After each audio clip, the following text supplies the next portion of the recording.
Gurur Brahma, Gurur Vishnu, Gurur Devo Maheshwaraha, Guru Sakshat Param Brahma, Tasmai Shri Gurave Namaha, Tasmai Shri Gurave Namaha, Tasmai Shri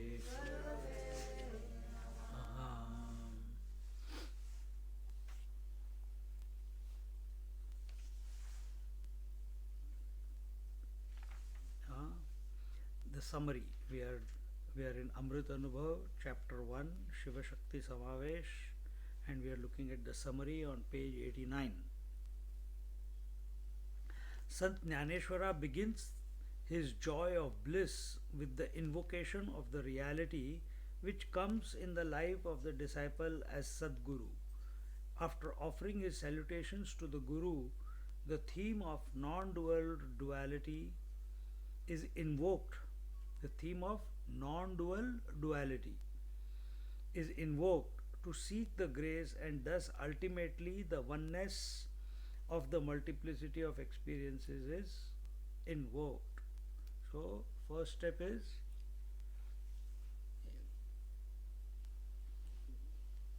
Swamiji also always told me, always be in tune with the Lord. Lord alone will bring the teacher into your life. You cannot seek a teacher. If you seek a teacher, it will be based on your fears and convictions and beliefs, and that type of person will come into your life. So let teacher come and find you. It has to click. And when he comes, then you take him as the expression of the divine, meaning a manifestation of the Lord himself. And what is he teaching? What is the teacher teaching? The non-duality in spite of multiplicity. That's still a concept for you. He is teaching that you are that. Add that extra to it. What you said is correct, but add that you are that. That is his only purpose. To make you become available to yourself. That is why teacher comes into a life. And he is coming not in the form of only a person. He also comes and he teaches you one more thing, and that is that the teaching, the Guru principle is present every moment of your life, expressing every moment of your life, available every moment of your life, guiding you. How he is guiding? Not only through words, not only through scriptures, but also through every experience, through every event, through every contact, through every interaction that life is bringing you. Every moment it's happening. So, what will be the Guru then? The Guru will be your ability to convert that experience, contact, communication, word, etc., into attention on the self. That ability he teaches you. And then you are grateful to the teacher, no doubt. But you understand that the Guru principle is pervading equally in and through everything. In fact, there is nothing else other than that infinite teacher.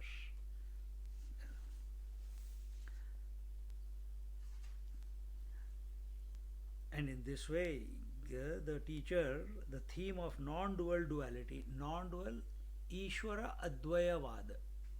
Advaya, non-dual. Ishvara, if you are talking about Ishvara, then Ishvara and Prakriti also come, no? So it says non-dual duality. The duality is Ishvara and Prakriti, non-dual is Advaya. So this Ishvara Advayavad comes in the Kashmiri Shaivism. Is invoked to seek the grace, and what is that? The Guru Maharaj also teaches that not only you are that divine reality, this whole world that you are experiencing, subtle or gross, is also equally divine. And how is it equally divine? Because it is pervaded by the Shiva Shakti principle. And who is the Shiva Shakti principle? It is that one Paramashiva, who is non-dual. And who is Shiva Shakti? The dual. The theme of non-dual duality, referred to as Advaya Ishwaravad or non-dual duality, is taken for analysis through the metaphor of husband and wife, just as the man is never called a husband without reference to the wife, and so is a woman never referred to as wife without her association with the man, husband. In fact, both of them are incomplete without their counterparts. So this creation is incomplete without the creator, and the creator cannot be called a creator without a creation.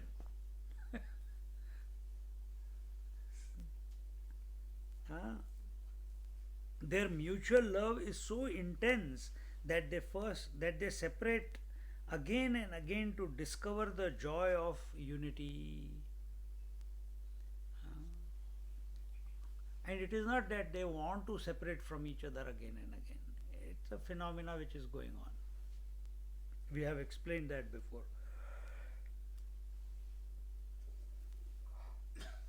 The oneness in their duality is impossible to grasp. They have created the duality out of joy without losing or forgetting the non-dual nature even for a moment. This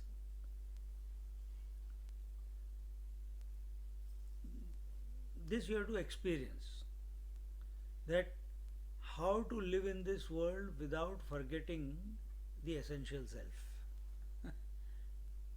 That's what we are moving towards. Ishvara and Prakriti, Shiva and Shakti, they are both ever established in it. He has never forgotten her, she has never forgotten him. Why? They are not forgotten? Because they are part and parcel of each other. They seem to be separated back, but actually they are one. Have you ever forgotten your motherhood? It's always there. Have you forgotten? Nothing can be forgotten in this, from this point, because they are part and parcel. In the heart of the Shakti, Shiva is there. In the heart of Shiva, Shakti is there. If Shakti cannot be Shakti without Shiva and Shiva cannot be Shiva without Shakti, both are completing each other.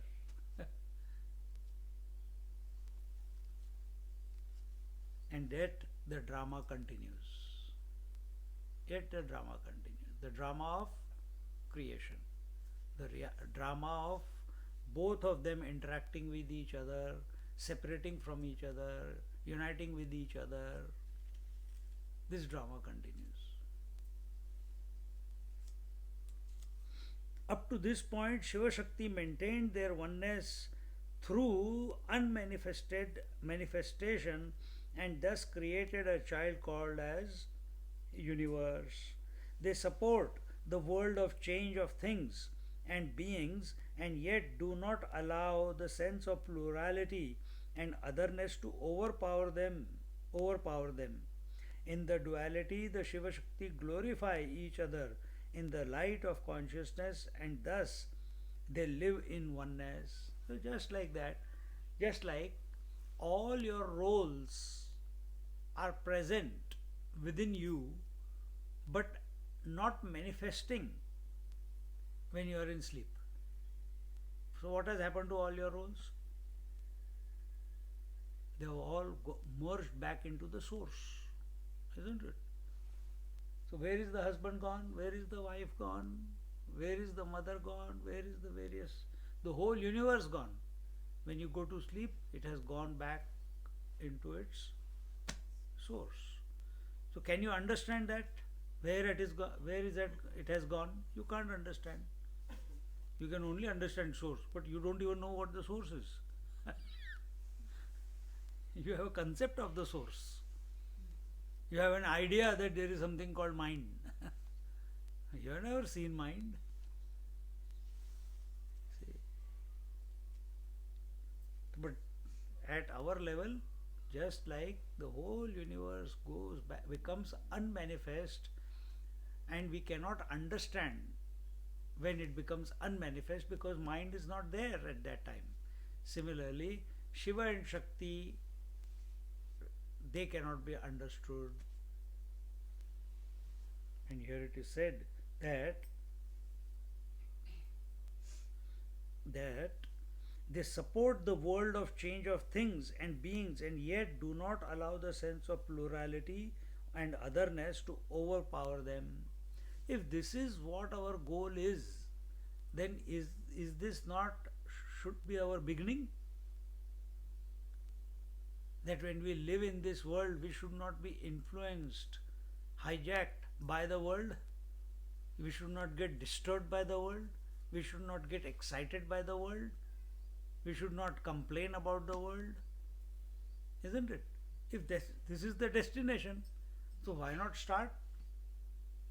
Just like the yoga, Patanjali says, don't disturb the world, don't get disturbed by the world. This is what it is. If that step is not done, the other consequent steps are impossible. Meditation is not possible without this first step. We have to become immune to the pull and push of the world. And you cannot stop that pull and push because that's the nature of the world. How can you stop someone else's mouth? How can you stop someone else's driving? You have to drive your car. That's all. You have to negotiate through that you don't remain disturbed.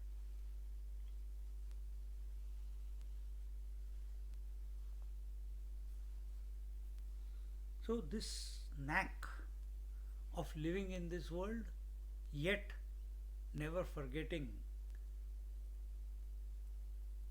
the essential principle. And you are doing it. Again, I come back to your experience. You are doing it every day. You experience the dream, but when you wake up, you come back to being the one. You don't give any value to the dream, isn't it? So wake up to yourself so that you continue living in this world, but you are not of this world.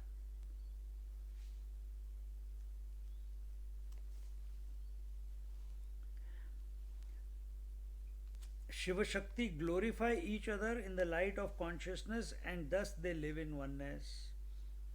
So, never condemn the world and never condemn the Creator. Both are expressions of that divinity alone. The more we try to establish duality in the manifestation, the more we become frustrated. In fact, Shakti is complete on account of Shiva and vice versa.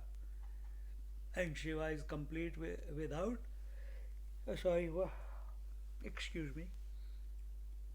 Shakti is complete on account of Shiva and Shiva is complete on account of Shakti. Wife is complete on account of husband and husband is complete on account of wife. Their completeness is mutual. Their mutual love and intensity is so great that they could not contain within themselves and thus are found even in the atoms and subatoms. What is this? It is that these two are inseparable and they are present from the macro to the micro, to the smallest of the smallest. They are available.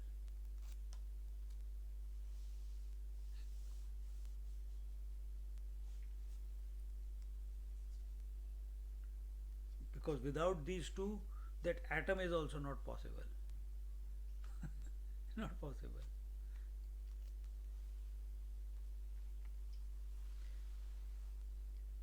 Are found in the atoms and subatoms. Creation is when Shiva goes to sleep and Shakti takes charge of his existence and maintains the world of plurality. So, what is creation? What is creation for you? What is the waking? What is responsibility? What is your duties? What is your business? What is your agenda for the day? All the thoughts in the mind. Ah. And why they are coming? Because you have forgotten yourself. You become available to the creation because you have forgotten yourself. Only then you become available to the creation.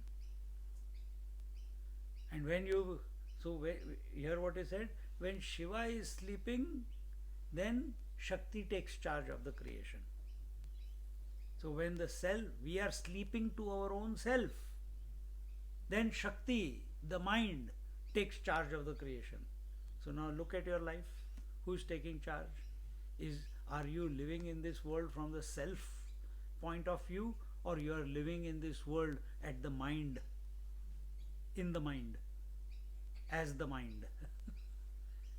At this moment, and don't make it into a concept, at this moment, are you understanding from the point of, by continuously remaining in yourself as the self, or you are interacting with this knowledge from your mind alone? This is the difference. So, creation is when Shiva goes to sleep and the Shakti takes charge of the creation and maintains it. So, mind is doing it. And when mind is doing it, what is required? Effort. Rules are required. Parameters are set. When For someone who is established in the self, the realized master, the world is still going, so he's still thinking. Is it like for someone established in self? You said you think, don't keep it away from you. If you are the self, what will be the consequence? Woe will be unmanifest.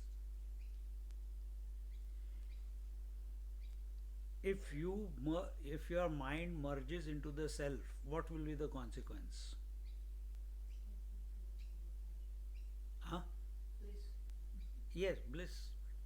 To answer her question. You might be involved in a world from that mind perspective. From the mind will not be involved in the world.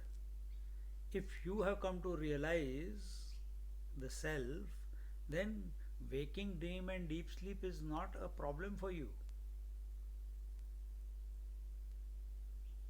Waking, dream and deep sleep, you are unavailable to it because you are only available to the self.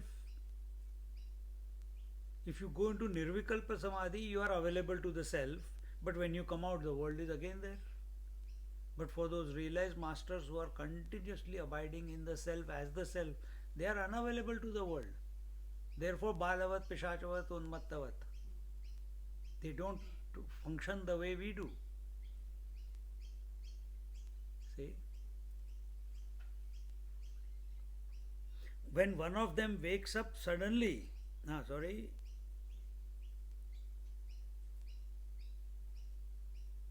so now take the opposite. When Shiva is sleeping, Shakti takes control of the creation. And when Shiva wakes up,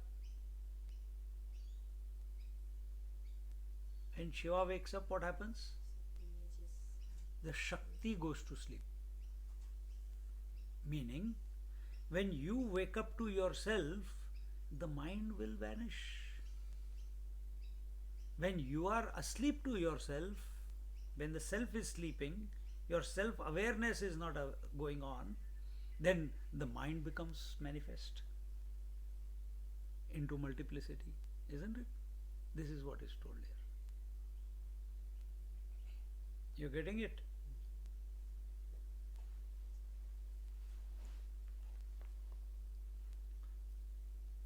When one of them wakes up, suddenly the world is swallowed and nothing remains. That is, the sense of otherness disappears. The experience is a search between Shiva and Shakti on account of their differentiation in the process of manifestation. Shiva Shakti are subject and object respectively and derive joy from mutual existence. In fact, the pure self, although referred to as male and female, is ever undifferentiated and thus pervades the manifest world. So, when I is not available to the I, then he is interacting with the idam or the objects. But when I is available to the I, then objects are not perceived. It's perceiving only itself.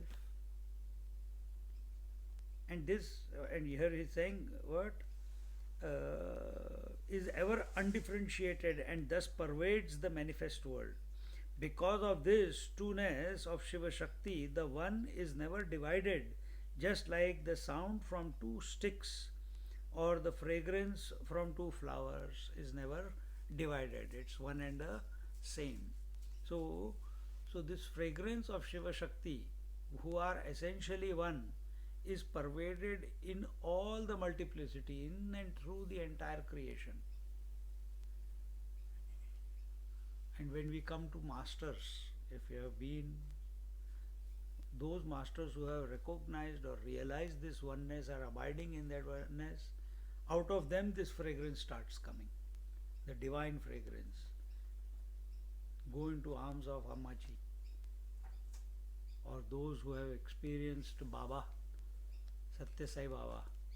The moment he used to come, a waft of fragrance will be there, wherever he is.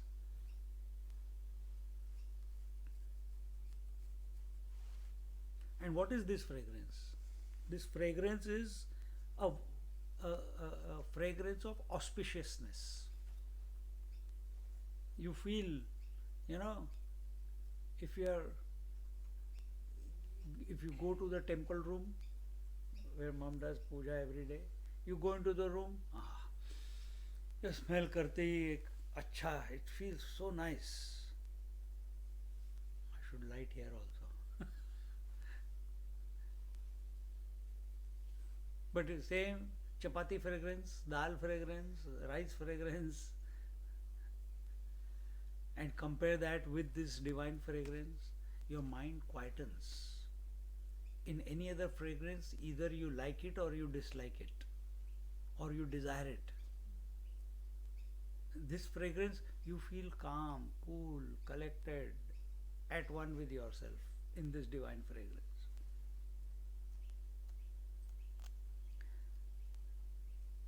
The teacher gives a series of examples to prove this point. In this manner, this eternal couple of duality is enjoying the bliss of non-duality, although expressing duality. So in our case, how will we be experiencing? We have to recognize the true nature of the I, and the mind has to recognize that its essence is nothing but that reality. Right now, when we are considering ourselves to be a person, this person is on account of everything it has got attached to. So the true identity of the I is not present. It is interacting with the object. There is nothing wrong. That is the process. But in that process, the I has forgotten its true identity. Isn't it? And if you want to take it back, the consciousness and the mind. That consciousness has as if identified with the mind, and mind has forgotten the consciousness, in our case.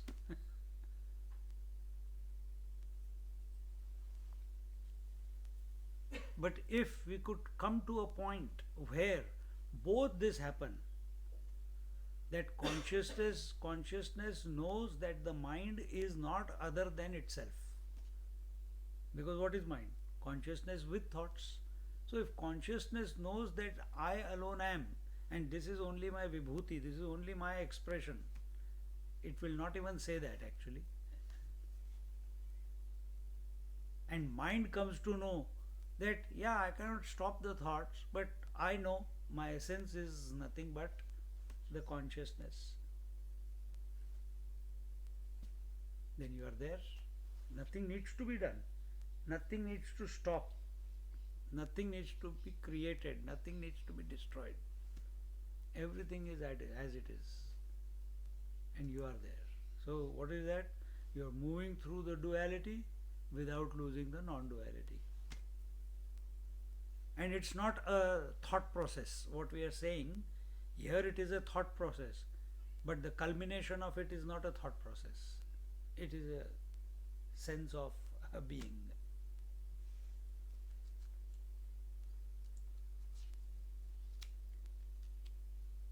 The devout wife, is that where we are? The devout wife has no existence without her husband and is unable to do anything without her. So if Shiva wants to do something, he needs the Shakti, because doing is only possible in that possibility exists only in the Shakti, because Shiva is complete. Shiva's nature is of unactivity. Activity is possible only in Shakti.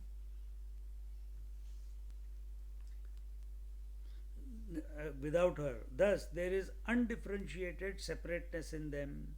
As light is the glory of sun, and sun is the essential core of light, so is the non-dual duality between Shiva Shakti in their mutual manifestation. The core of Shakti is the Shiva, and if you want to take sun and the sunlight is the Shakti and sun is the Shiva. Without sun there can be no sunlight. And you cannot see the sun without sunlight. You cannot know the sun without sunlight.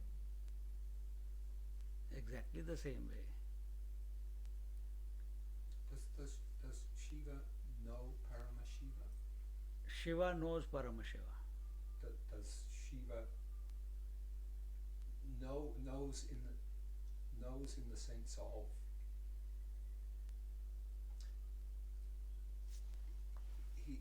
Shiva is manifest.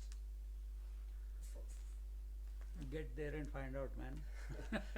Because these are all concepts we are saying, no? Yeah. But understand, yes, what you are saying is, does Shiva know the Paramashiva?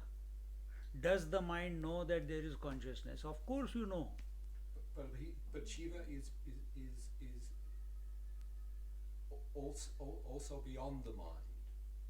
Not this Shiva. Not this Shiva. Shiva and Shakti, Paramashiva is beyond the mind. Yes. Shiva and Shakti is the phenomenon. And if you are talking about the phenomenon, which is eternal, that is the mind. So here what they are saying, consciousness, eternal consciousness, one without a second, keep it aside. You cannot come to know it. But what you know is the manifestation of that pure consciousness as in consciousness and mind. This process of consciousness and mind, the self, the Atman and the mind, Shiva and Shakti, this is eternal. It is continuously going on. Now the question is, while it is going on, are you going to be suffering because it is going on, or are you going to be in tune that it is all the manifestation of one? That is realization.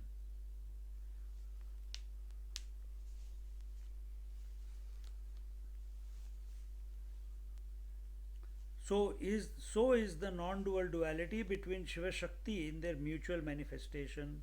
Although the reflection is seen by the reflected face, the original non-duality is never compromised, and thus Shiva Shakti are ever existing in non-duality through, although referring to referred to separately. So another example, first was sun and the sun rays. No example is complete. Second example is your face reflecting in a mirror. So you are here and a mirror is there. In the mirror your face is reflecting. Duality. Now you are one face. Now suddenly you are seeing two faces. You know there is one more there on the other side. But even though you are seeing the reflected face, you have not forgotten your face. This is exactly our problem. In the mirror of the mind, we are seeing ourselves, which is the whole creation, but we have forgotten ourselves. And therefore we get attached to body. I am this body, I am this mind, I am this intellect, I am this person, I am that person. But if we don't forget, if the consciousness, if the I, even while interacting with the idam, the not I thoughts, doesn't forget itself, its essence, then it is perfect. That's how Mahatmas live. That's how Mahatmas live. That's how you are also living. When things get too out of control, you suddenly take a step back to reassess everything, isn't it? And why do you take that step back? Because you are getting too involved in whatever you are doing and you are losing the plot. And when you take one step back, suddenly everything becomes crystal clear that this is what is taking place and I must not get overly involved. And suddenly that eagle's viewpoint gives you the proper perspective of everything in its place. Same thing here. You take one step back, get back to yourself, then what is the correct place of every thought of this world will become clear. That taking one step back is called as becoming aware of yourself. Instead of becoming aware of thoughts, giving attention to thoughts, you are giving attention to yourself. Shiva is always doing that. We are not doing that. Therefore we are not Shiva. We don't recognize ourselves as the Shiva.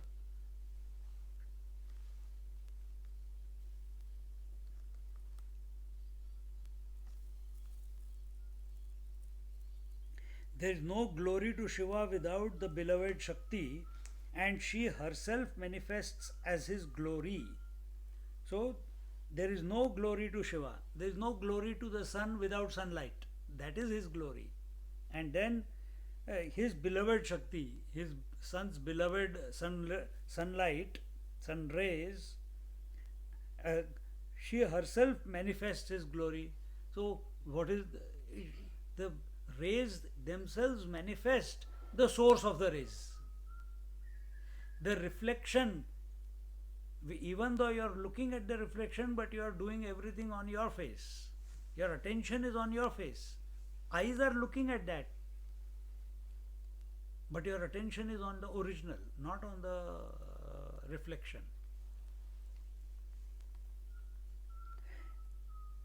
Sant Jnaneshwara, in his playful mood, expresses the creation in a lighter vein. Being shy of the formlessness of her husband Shiva, Shakti has created the whole world of names and forms as an ornament for him. In her sport, she has brought out the manifestation of multiplicity on the one where even oneness cannot be mentioned because there is none other to oppose it. See how beautiful. This is all. You try to understand, you cannot understand this. Yet we are attempting. Jnaneshwar Maharaj says that because he is naked, he has got nothing to associate with. Who? Paramashiva. He's got nothing to, he is complete. And the Shakti gives him a form. Shakti gives him the form of Shiva. So you know Shiva, no, I'm not talking about Paramashiva now. You know Shiva as a particular form as he's sitting there. It's only because of the Shakti. She has given him the arms, the head, the eyes, the various limbs and the various ornaments and everything that he's holding. It's because of the Shakti. And why? Because she didn't want to marry with a unknown person, with a naked person. So she dresses him up. Dresses him up with what? You are seeing that statue, but she dresses him up with Names and forms. names and forms. That's the principle. The entire creation is the name and form of Shiva. When you take it at the larger scope, it's so beautiful.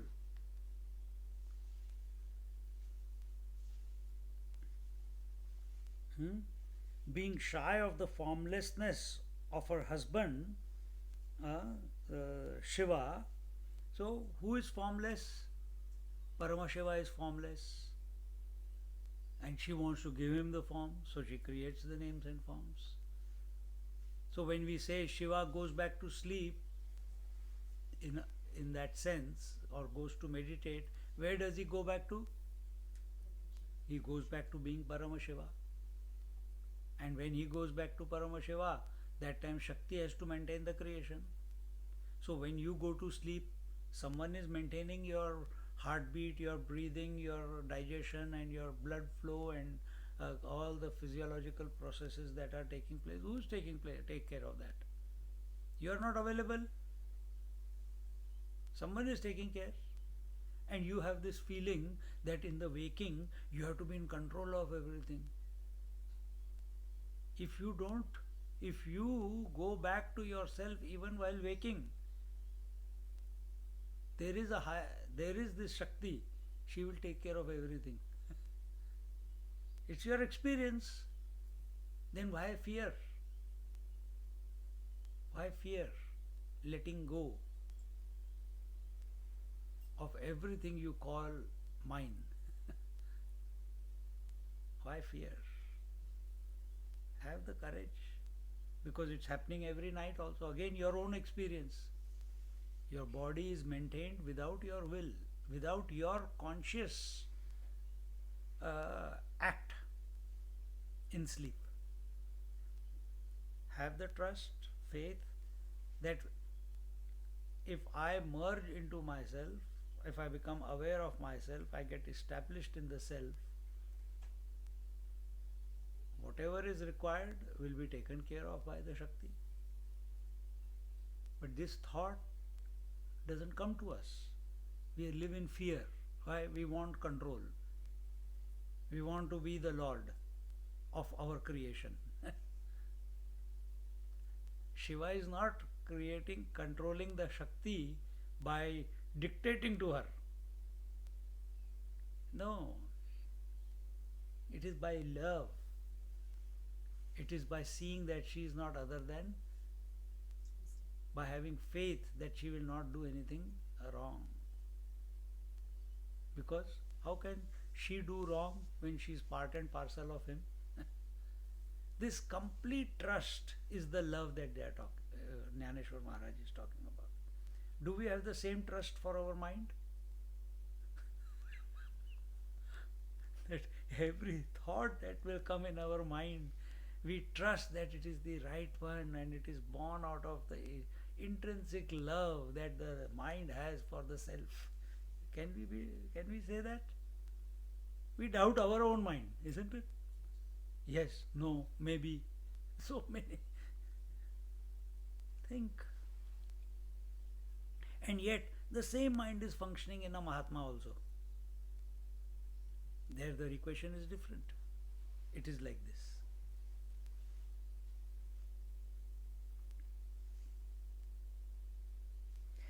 Shakti has created the whole world of names and forms as an ornament for him.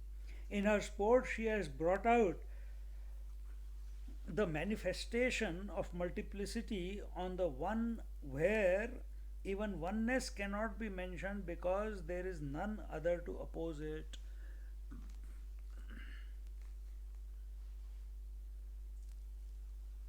She has brought about multiplicity.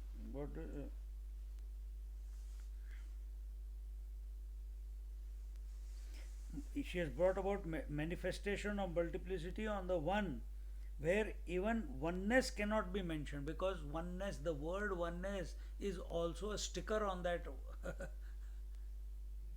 that which is always. It is a statement you are making. So to call him also, Jnaneshwar Maharaj says, to call him as one is also an abuse. And that's what he will take in one of the chapters, Satchidananda. That these words that we have given, God, Ishvara, Satchidananda, one without a second, and so many other words are there, eternal, unborn, these are all abuses to the Lord, to that principle, to that one which is always.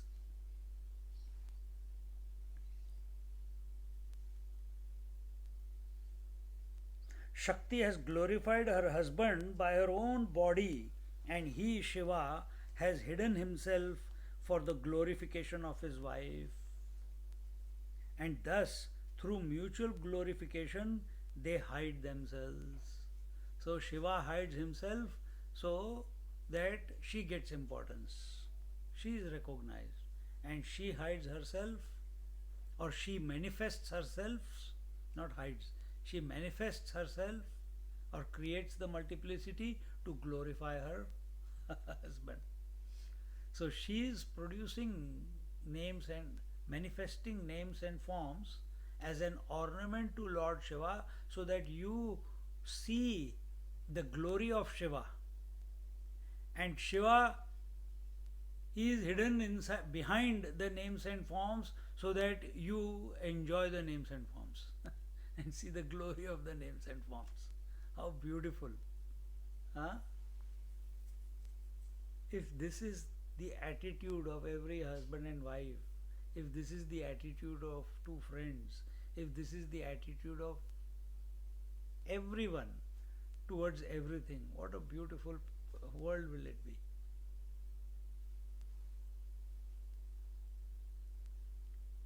Otherwise, here we are only in competition. And thus, through mutual glorification, they hide themselves, because importance should be my wife's. Wife says, no, the importance should be my husband. Competition. If competition is there, it should be for this purpose.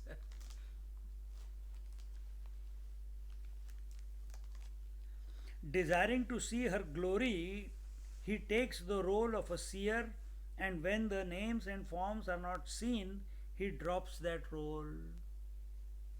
So what is the role? What does he do? He takes the role of a seer when objects are there to see. But in deep sleep there are no objects to see. What does he do then? He stops taking that role of being the seer or hearer or toucher or experiencer or knower. For the sake of his wife, he himself becomes the world, and without her, he is never interested in the world.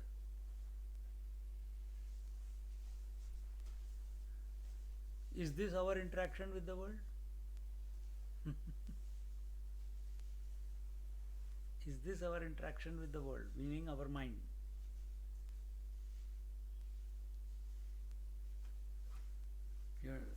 What is that? For the sake of his wife, he himself becomes the world, and without her, he is not interested. What is the world for him? What is the wife for him? Names and forms. Without the names and forms, he is not interested. Then what happens if he is not interested? He goes back to being Paramashiva. So he opens his eyes to the world only because the names and forms are there. He wants to see the glory, the beauty. It is because of her prowess that he becomes revealed. She provides a lot of objective food for his subjective experience, and thus he appreciates her skills. So, Shiva is complete, he doesn't need to do anything. But this Shakti is creating, because why is it happening? Don't forget, it is not she's troubling him or no. Why is this manifestation, or she's a what is said here? Provides a lot of objective food. What is objective food? All the names and forms, all the experiences. So many things to see, hear, touch, feel, taste. She's providing. That is the objective food, the objective stimuli. Objective for his subjective experience. Whose experience? Shiva's experience. So mind is providing so many experiences, so many stimuli. So understand, this whole world is in the mind. It's not outside the mind. Just like the whole dream with all the variety was within the mind. Similarly, in the waking also, the entire world of names and forms is in the mind only. So why has this manifestation come about? So that the self can enjoy.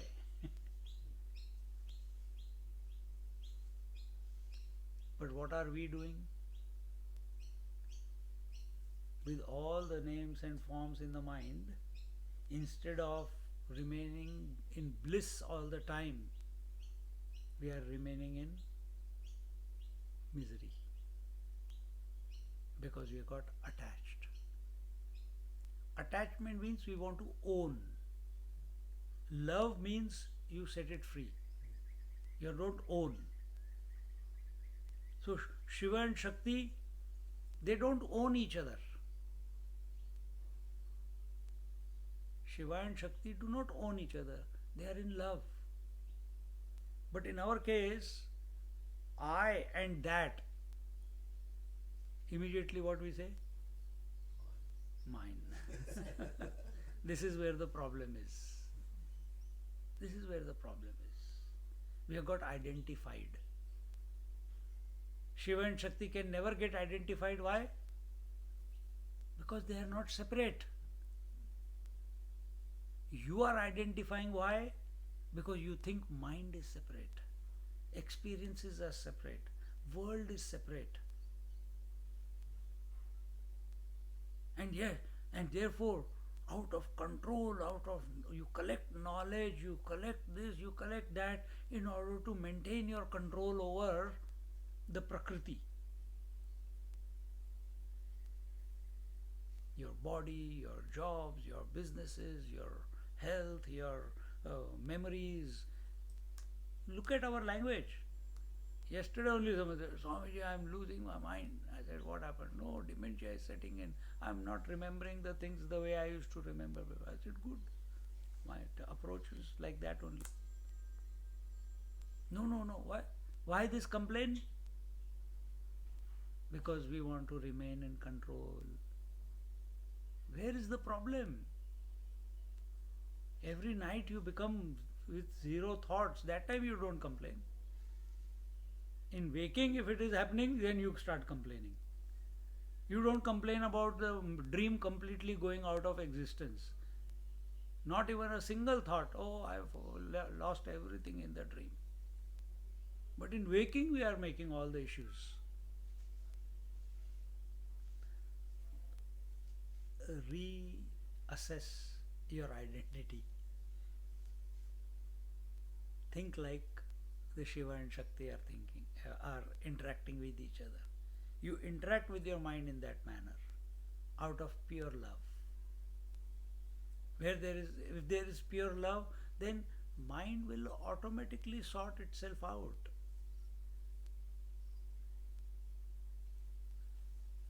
Automatically it will sort itself out. It will become integrated. It will become in tune.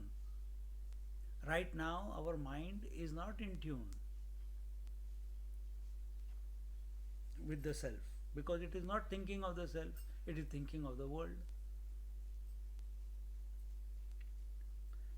She provides a lot of objective food for his subjective experience, and thus he appreciates her skills. Are you appreciating your mind or you are condemning your mind all the time? Oh, again I made the mistake. Oh, again this happened. How can my mind do this? Again, we keep.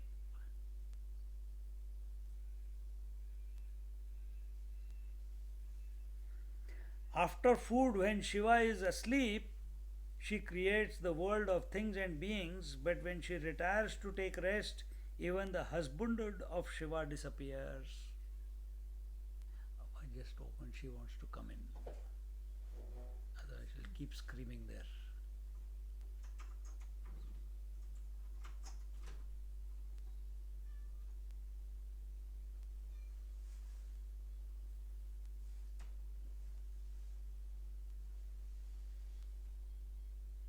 Come.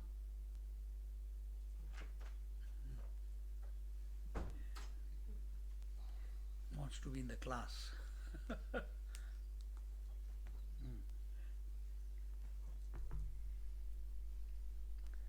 So, after food, when Shiva is asleep, so there, here it is just said this way, but why does he close his eyes again? Because, huh? No, but why did he close his eyes? Because when he sees the beauty of his wife, when he sees the glory of his wife, he is in awe, he is in wonderment, and in that wonderment his eyes close. Whenever we are in wonderment, so beautiful, isn't it? He closes his eyes and he goes back to being the one.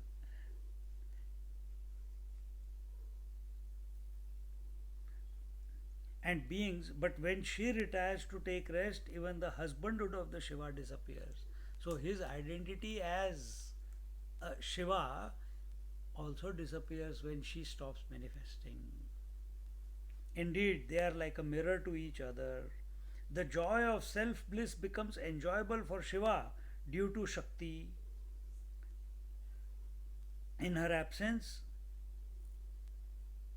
see, when sometimes when you are looking, because you have a face, you are able to do makeup, isn't it?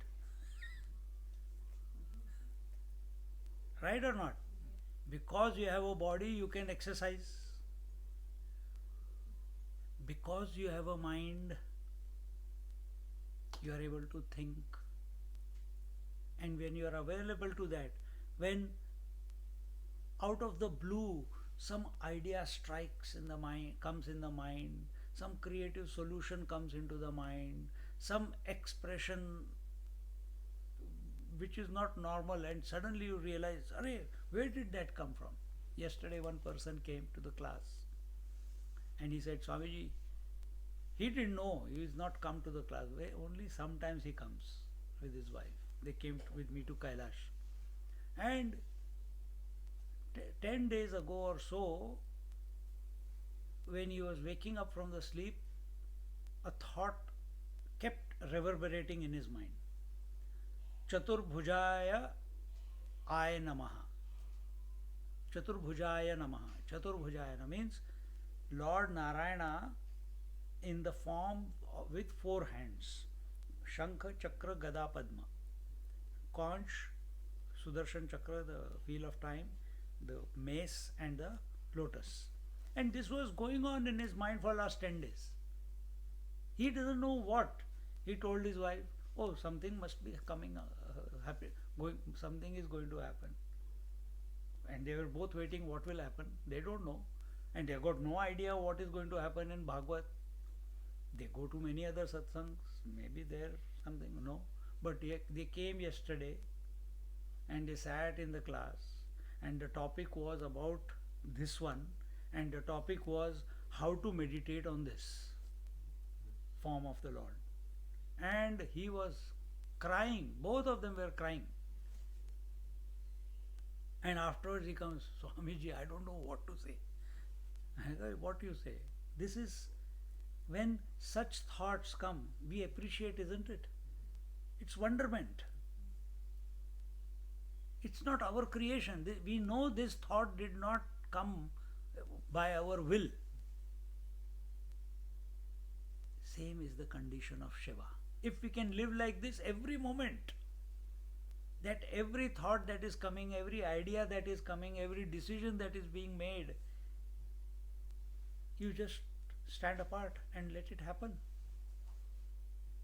With love, oh wow, this was also lurking in my mind. This is also there. This expression is also there. It will be so beautiful. Your self-talk will be very different then.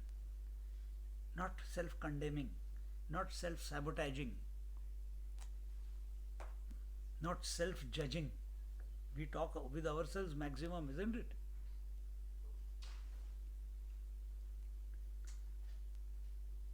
The joy of self-bliss becomes enjoyable for Shiva due to Shakti in her absence. So, because of Shakti, he is able to think about himself. Without Shakti, he can't even think about himself. His thoughts are not there. How can Shiva say, I am Shiva? If mind is not there, will you say, I am a man or woman?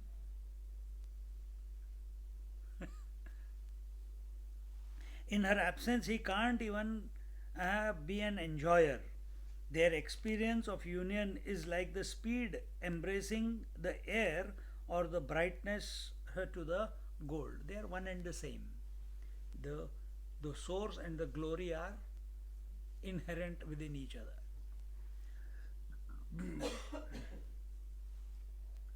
The absence of duality in their essential oneness is like the absence of day and night on the sun.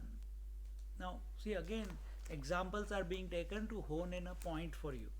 Now, you don't become too, okay, then how is it? No, day and night continue to function incessantly every day. But from sun's point of view, there is no day and night. Then what does he see? If sun can see, he sees only his glory, isn't it? He is not seeing day and night because that is not in his, it can never be its experience. It can never be its experience. So when we come to the self and continue to live through this mind or interact with the mind, we'll see it only as our potentiality. The duality will vanish, or it may be there, but you are not available to it.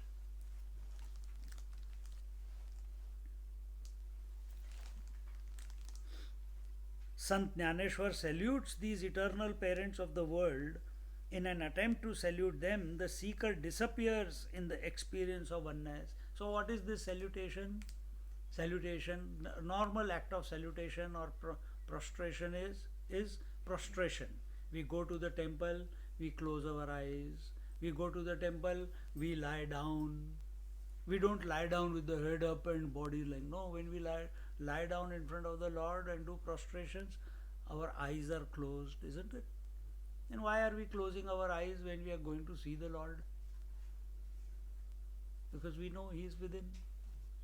Exactly the same way, Sant Jnaneshwara salutes these eternal parents of the world in an attempt to salute them, the seeker within us. When it is, so what is the seeker seeking? Himself. Or the seeker is available to the Shiva Shakti principle. He sees the whole, that is everything that is going on in the light of Shiva and Shakti. And when he prostrates to them, how does he prostrate to them? By thinking about them.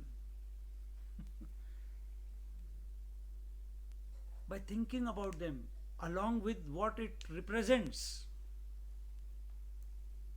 In that process, the seeker loses himself. Just like the sleeper, the one wanting to sleep, loses his identity when he gets into sleep. Isn't it? So, his approach to sleep is like a salutation. He is remembering the sleep. His attention is on the sleep, and the conclusion is the one who wanted to sleep, the one who was thinking of the sleep, vanishes. Exactly the same way here.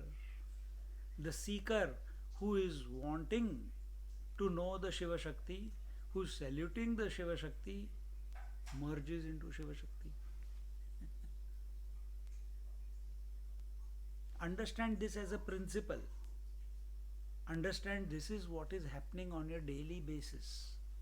It is happening with every thought, with every breath, every moment this is going on. You have to catch the principle. And once caught, then you are there.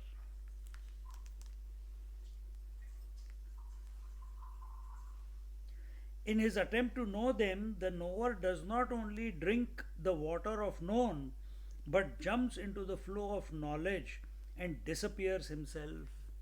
That's called living in the moment. That's called living in the moment, where you are so at one with what is taking place at that moment that you are not the doer at that moment. Only doing is going on, but the doer is not there. This in devotional way, that the doer, the devotee does everything as an offering to the divine. He is not doing it for his self-glory. He is not doing because he wants to show off that I am a great devotee. He does not show off his powers. No. He is doing everything. So even if we are giving a talk here or you are understanding, it should not be out of a sense of हीनता को क्या बोलते हैं? हीनता. हीन. That I am low, that I am less. Don't come from that standpoint. So if you are approaching this satsang with the point that, oh, it was so nice, I think I am already there. No, you are always there. This is manifesting because of the Shiva Shakti. Because mind and consciousness is there, therefore this is manifesting. It is their manifestation. And it is not that mind and consciousness is not one per person. It is a principle. We get lost where we make it individualized. That my mind and consciousness is separate to your mind and consciousness. No. Shiva Shakti is the parents of the entire creation. Shiva the self, Shakti the mind. It's pervading in and through every one of us.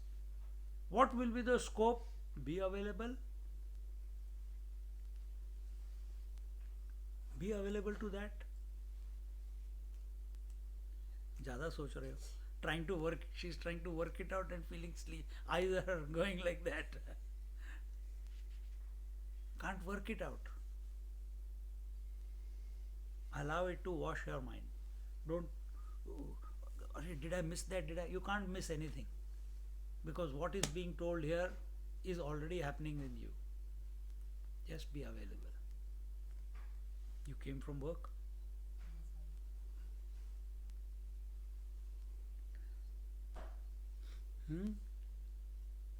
The knower does not only drink the water of the known, but jumps into the flow of knowledge and disappears himself. So when it says the knower not only drinks the water of the known, so right now we are drinking the waters of the known. What is that? Through thoughts. But we dive into these thoughts to what its scope could be. What could Shiva be? It's a word for us. What Shakti could be? It's a word for us. we dive into that knowledge of thoughts that the thinker disappears, the contemplator disappears, the seeker disappears. My salutation to them are like ornaments saluting the gold. The sun is the illuminator as well as the illumined. Does it mean a duality? So duality is a misnomer. Actually there is one. Sun and the sunlight are not separate. The gold and its brightness is not separate. The water and the waves are not separate. Consciousness and the mind is not separate. Only appearing to be. Only appearing to be. And not separate. But we don't think of these examples again and again, no? We keep everything. I'm talking to you, you are separate from me. That's why I'm talking, isn't it?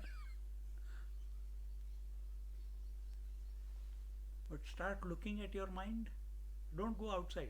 Look at your mind. You cannot come to this. This will not sort out if you are looking at the world. This will sort out only if you are looking at your mind. That mind is not separate to me. It's one. Only appearing to be separate. And we keep saying, and you will nod also, consciousness with thoughts is mind. Mind without thoughts is conscious. Yes, you will agree.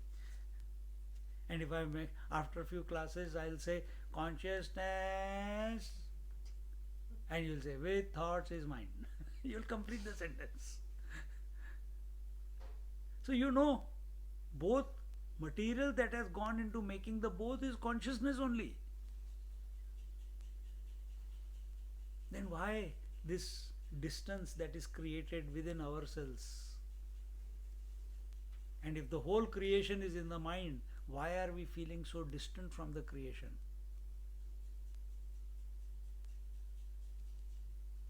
Then why do we want to control the creation? Then why are we afraid of the creation? Why are we manipulating the creation?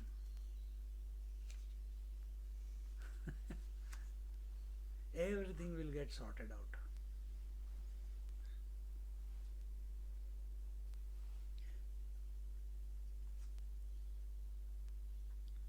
The sun is the illuminator as well as the illumined. Does it mean duality? The moonlight covers her. Hence, can we call it separate from her? Hence, what is wrong in creation of duality when the capital of non-dual is kept intact? You cannot think without being conscious. Dead man doesn't think. Why? No consciousness present there. You are conscious and you are thinking. Then why you think you have lost the plot of life? Why do you think that way? So here he says again, hence what is wrong in creation of duality? Because it's a phenomena, it's not in your control. Waking, dream, deep sleep, waking, dream, deep sleep, it will keep coming. Aham, idam, it will keep happening. If mind is there, it will keep happening. Duality, you have to look at duality in all its aspects. Manifestation, unmanifestation, it will keep happening. Subject, object, it will keep happening. Let it happen. Why you have to fight to stop it? Just be the essence. So here it says, let it keep happening. What is wrong in creation or duality when the capital of non-dual self is still intact? Meaning, Purnamada, Purnamidam, Purnat, Purnamudachyate. Out of that one complete, the creation has come about. Out of that one complete self, the mind has come about. What remains behind is the pure self. What has come out, the mind, is also the pure self. But that pure self as Shakti. So both are complete. I can't even say the word both. One alone appearing as two. So that one alone has appeared as consciousness and mind. At the totality level, that one alone is appearing as Shiva and Shakti. So let the duality, the phenomena go on and on and on and on. You don't forget yourself. Don't get lost. So where is our problem at the moment? We have considered ourselves to be the waker is the problem. We have to be the conscious principle, and we have to see the manifestation of the waking, dream, deep sleep, this flux, manifestation and unmanifestation of these thoughts continuously come and go, come and go, come and go. But what have you taken? You have taken the waking to be more real than dream and sleep. The truth is, waking is as illusory as dream and sleep.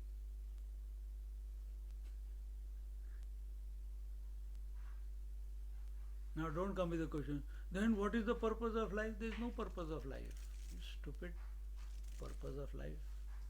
You are complete. So where is the question of purpose? You are complete. You have never been less than that. Shiva doesn't become incomplete because Shakti is manifesting. Shiva does not become incomplete because Shakti is unmanifesting or Shakti is manifesting.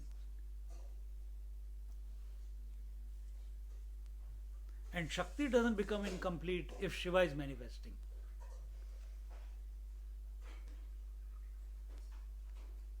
But our approach to our mind and consciousness is exactly the opposite. If mind is manifesting, I am losing my peace of mind. Isn't it? And if mind is unmanifesting,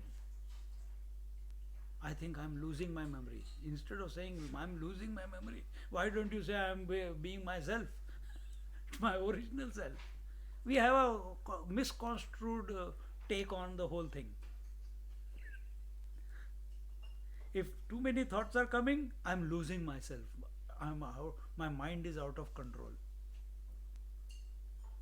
And if the opposite direction mind takes, that it starts thinking less, I am having a problem of dementia, Alzheimer's. I am afraid of my non-existence. This is stupidity. So reassess when you come to this text like this. Reassess your stance. Don't become anything. Don't become anyone.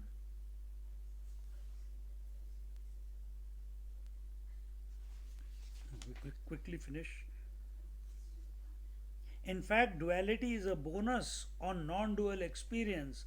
Thus, I salute them by being one with them.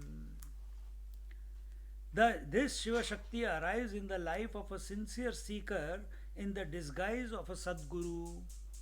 Hence, salutations to the Guru is the simplest way to attain non-dual experience, our essential state of being. So how did you come to know this Shiva Shakti? Because there was a Guru, Jnaneshwar Maharaj. Our salutations to Jnaneshwar Maharaj. Our salutations to Swamiji, who has written such a extensive commentary on it. Our salutations to the learning ability within our mind to understand and comprehend what is being told. See? And So, salutations to you for explaining that is, I'm telling the principle. So, in this way, continuously remaining in the attitude of gratefulness, of salutation, of prostration to that higher is the way to live in this duality without losing the non-dual principle. That I am. But don't forget that part. it will remain a concept.